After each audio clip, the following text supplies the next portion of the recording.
Hola chicos, bienvenidos a el primer video que vamos a tener de Revolución Rusa. Yo les había explicado que Revolución Rusa lo íbamos a partir en dos para explicarlo de mientras que ustedes van dando las exposiciones de la Primera Guerra.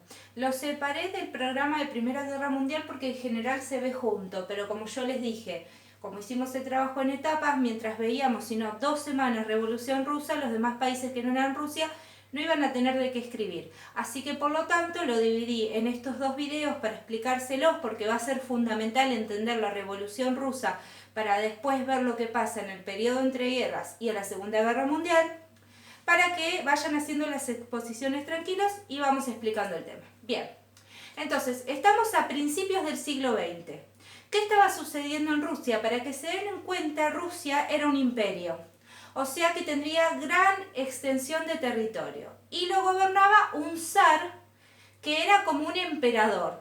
Era una autocracia, se consideraba una autocracia el gobierno de Rusia, debido a que el emperador o el zar, en este caso mejor dicho, era el único que gobernaba sin ningún tipo de parlamento o alguien que lo regule, y era despótico, o sea, sus decisiones eran absolutas, ¿sí?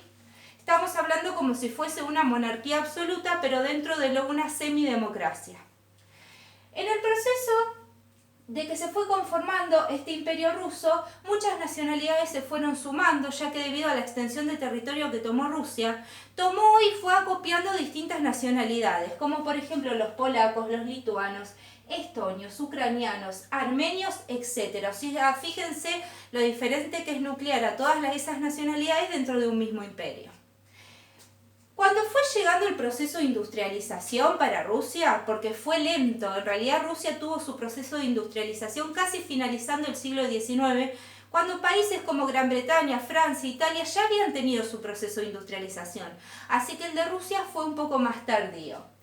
Polarizaron las clases sociales, porque las clases sociales de Rusia estaban bien marcadas en lo que era nobleza hereditaria y campesinos, ¿sí? Esa nobleza que se pasaba de familia en familia, que eran personas ricas, con poder y con territorios, y los campesinos que directamente trabajaban los campos y de la comida.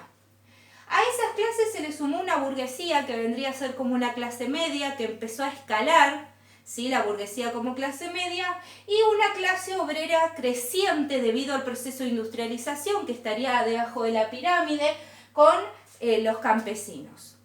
Sumado a toda esta situación de industrialización, se da que las diferentes nacionalidades que tenía el Imperio Ruso estaban muy en desacuerdo y oponían mucha resistencia al proceso de rusificación que quería el zar. El zar quería convertirlos a todos en rusos, que hablaran ruso, que tuvieran costumbres rusas, todo. Y obviamente cuando uno viene de otro país y que le impongan de una manera tan violenta, ¿no?, una nacionalidad que no conoce, claramente no va a estar de acuerdo por más que uno pertenezca al Imperio Ruso.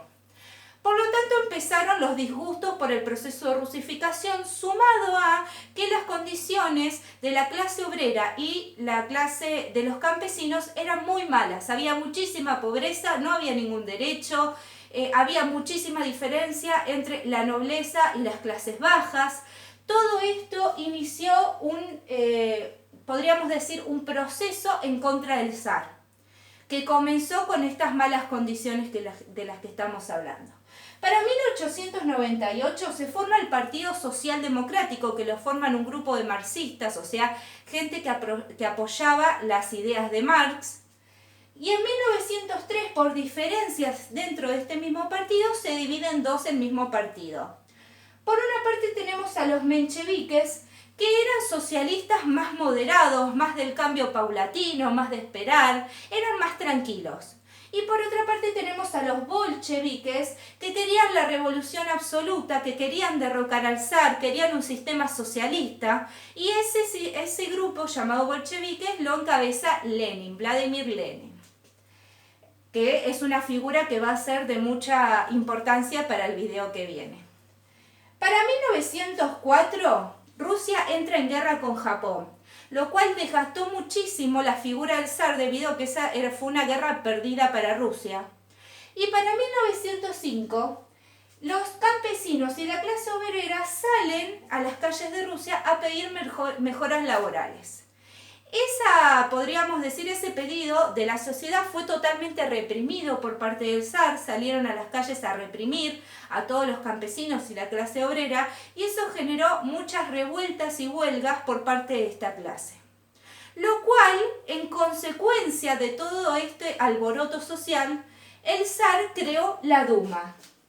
¿Qué es la Duma? Es una especie de parlamento que estaría como decoración, porque lo que haría un parlamento es regular la función del zar y que no tenga tanto poder, sino que poder aconsejarlo y poder que las decisiones no solo pasen por el zar, sino que la Duma hacer un proceso de regulación de eso, pero obviamente el zar no estaba dispuesto a que nadie lo controlara. Por lo tanto, la creación de la Duma fue simplemente alegórico de decoración para contrarrestar estas protestas sociales.